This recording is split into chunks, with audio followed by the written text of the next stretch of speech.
ይኸውልሽ እኔ በክብሬ አልደራደርም። የማከብረው ስለሚያከብረኝ ስለሚወደኝ ሌላ ሴት ላይ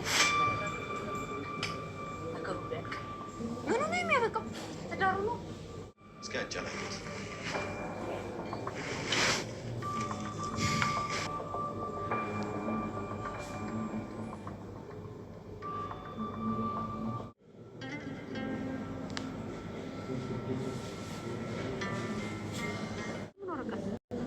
ሰላም ነች። ቆሻሻ መጣይ ውስጥ ከምጥለው ይኸው መጀመሪያ ብላኝ የሰጠችኝ። እስኪ አጨናቂት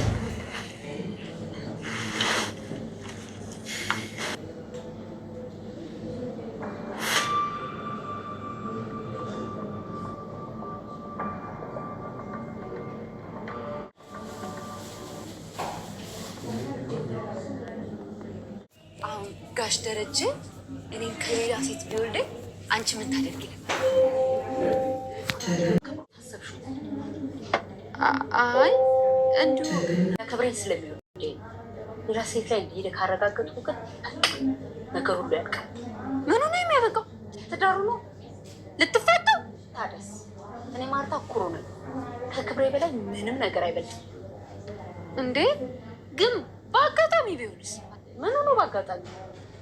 ማለቴ የተወለደችው አይን ሳይ ልቦና አንዳንድ ጊዜ ልጅ ከክብር ከራስ ይበልጣል። ያንን ብለው ወይም ደግሞ ለልጃቸው ብሎ የሚጎዱ ይኖራሉ። ኤቢ የምትባል ተንኮለኛ ልጅ እንግዲህ ባደረገችው ተንኮል ብዙ ነገሮችን ለማተረማመስ ቤተሰቡን እንግዲህ የቤተሰቦቿን ትዳራቸውን ለማፍረስ እሷም ደግሞ በቃ እናትና አባቷን ለመለያየት የሄደችበት ርቀት አልተሳካላትም። እንግዲህ ያው ፈጣሪ አልፈቀደላትም ማለት ነው። ለተንኮለኛ ሰዎች አንዳንዴ ፈጣሪም አያግዝም እና እንግዲህ ኤቢ የምትባል ልጅ ዲኤንኤ ጋሽ ደረጀንና የዳጣን ዲኤንኤ ያስመረመርኩኝ ብላ ያሰበችው ነገር አልተሳካላትም። ምክንያቱ ደግሞ የጋሽ ደረጀን ጸጉሩን ጺሙን ከጺሙ የተነቀለ ከማበጠሪያ ወስዳ እንዲሁም ከዳጣ ደግሞ ጸጉሯን ስታበጥር ተጸጉሯን ከማበጠሪያው ላይ ወስዳ ይዛዳ አስመርምራ ነበረ። ግን ደግሞ ዲኤንኤ ውጤቱ አባትና ልጅ አይደሉም ነው የሚለው። በዛም እንግዲህ በጣም ነው የተገረመችው ወይዘሮ ማርታ። በቃ በጣም ነበር የተቆጣችው እንትን ያለችው። ግን ለአባቷ መናገር ስላልፈለገች ነገርዮሹን ደብቀው አስቀምጠውት ነበረ። ግን የዛን ሰዓት የሚገርመው ነገር ኤቢ ጸጉር ስትወስድ የጋሽ ደረጀን አዎ በትክክል ወስዳለች። የዳጣን ግን አላገኘችውም። ለምን መሰላችሁ? ማበጠሪያው የሰላም ነበረ። የሰላም ማበጠሪያ ነበረ ዳጣ ወስዳ ያበጠረችበት የነበረው። ገና እሷ ሳትጀምር ነው የወሰደችው እና የተወሰደው ጸጉሩ ያ ማበጠሪያው ላይ ያለው ጸጉር የዳጣ ሳይሆን የሰላም ነበረ። ሰላምና ጋሽ ደረጀ ደግሞ አባትና ልጅ አዎ አይደሉም። ለዛም ነበረ እንግዲህ አባትና የልጅ እንትኑ እንደዛ የሆነው ማለት ነው። እኔ በነገራችን ላይ ባለፈው ዲኤንኤ ወጥቶ አይደለም ሲባል በጣም ደንግጬ ነበር። እንዴት ሊሆን ይችላል? ጋሽ ደረጀና ዳጣማ አባትና ልጅ ናቸው። እንዴት ላይሆን ይችላል? አለዛማ ምን ታስቦ ነው እያልኩኝ እኔ ራሱ በጣም ነበር ከራሴ ጋር ጥያቄ የፈጠረብኝ የነበረው። ጋሽ ደረጀና ዳጣ አባትና ልጅ ናቸው እንዴ? እውነት በቃ የሚሰማኝ ስሜት በዛ ልክ ነው። ጋሽ ደረጀም በቃ እንስፍስፍ ብሎ ነው ዳጣን እንትን የሚላትኝና በቃ በሁሉ ነገር እንደምታዩት የአባትነት እንትኑ በጣም የተለየ ነውና ግን አይደለም ዲኤንኤው እንደዛ ሲሆን በጣም እኔ ራሱ እንዴ ምንድን ነበር ያሰብኩት መሰላችሁ? በቃ ወይዘሮ ማርታ ምናልባት ነገሩን ለመደበቅ አድርጋ ይሆን ማለት ኤቢን ለማሳፈር ነገሩን በሚስጥር እንዴት ይሄ ነገር እውነት ሆነ ግን ትዳሬን ልጆችን እንዴት ብላ የሚለው ነገር አሸንፏት ይሆን ዝም ያለችው ብዬ ነበረ ማለት ነው። ግን እንደዛ አይደለም። አዎ ዲኤንኤው አባትና ልጅ አይደሉም። እሱ ደግሞ የተወሰደው ሳምፕሉ ከዳጣ ሳይሆን ከሰላምና ከጋሽ ደረጀ ስለሆነ ማለት ነው። እንግዲህ ያንንም ወረቀት እነሱ ካነበቡ በኋላ ምን ይተክራል እንግዲህ ብለው መጀመሪያ ጋሽ ደረጀ ይሄን ወረቀት እንዳልኳችሁ አልጋ ክላስ አግኝቶት ነበረ። ግን ከፍቶ ማየት አልፈለገም። ማርቲ ምንድነው ብሎ ነው እንግዲህ የዛን ሰዓት የጠየቃት የነበረው። እሷ መጣ እንግዲህ ወይዘሮ ማርታ ሸሽጋ አረ ምንም ምናምን በድንጋጤ ነው ይዛ የወጣችው። ምንድነው ቢላት አይ ምንም አይደለም ደሬ ምናምን ተረጋጋ ምናምን ብላ እንግዲህ ላሽ ብላ ነው የወጣችው። የዛኔ ደግሞ እንግዲህ ከፍቼሌው አሌው ምን ይሻላል ብላ ስትጠይቀው ክፈችና ይዋላት እንግዲህ ከፈችና በማዩ በማለቱም ደስተኛ ሆና ከፍታ አይታው እንግዲህ ዲኤንኤው እንዳልሆነ ተረርታ ደስ ብሏታል ማለት ነው። ግን ደግሞ ጋሽ ደረጀ ይሄንን መመርመሩን አያውቅም። ይሄን ውጤት ምን ከምን እንደሆነ የሚያውቅ ጉዳይ የለውም። ግን የፈጣሪ ስራ ሆነና ሰላም እንግዲህ ቆሻሻ መጣያ ተጥሎ ነበርና አንደኛ ይሄ ነገር በፖስታ በእንትን የተጠቀለለ ነገር ነው። ይሄ ነገር ቁም ነገር የያዘ ወረቀት ሊሆን ይችላል።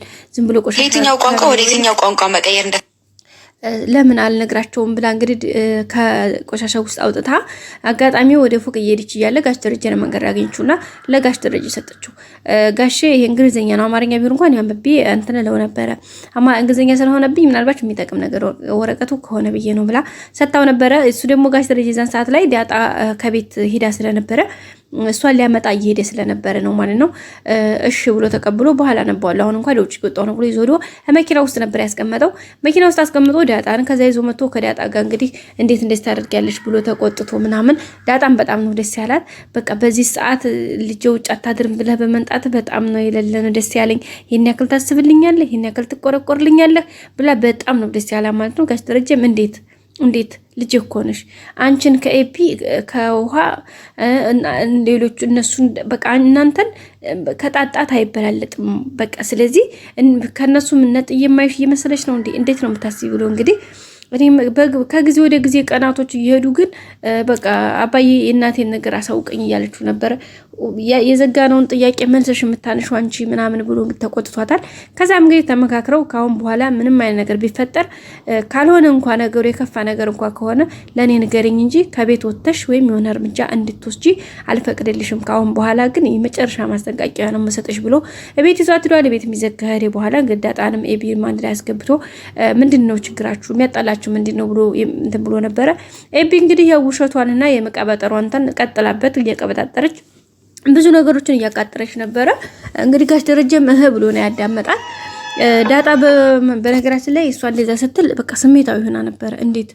እንዴ ዝም ብለህ እንዴት ስትለው በቃ ዝም ብሎ ሲላት በቃ ወንድ ይዛ እየመጣች ናታን ክላስ እየገባች ናታን እየረበሸችው እንግዲህ ውጭ ለውጭ እየሄደች ዝም ብላ ዱርዬ ናት፣ ዱር ያደገች ናት።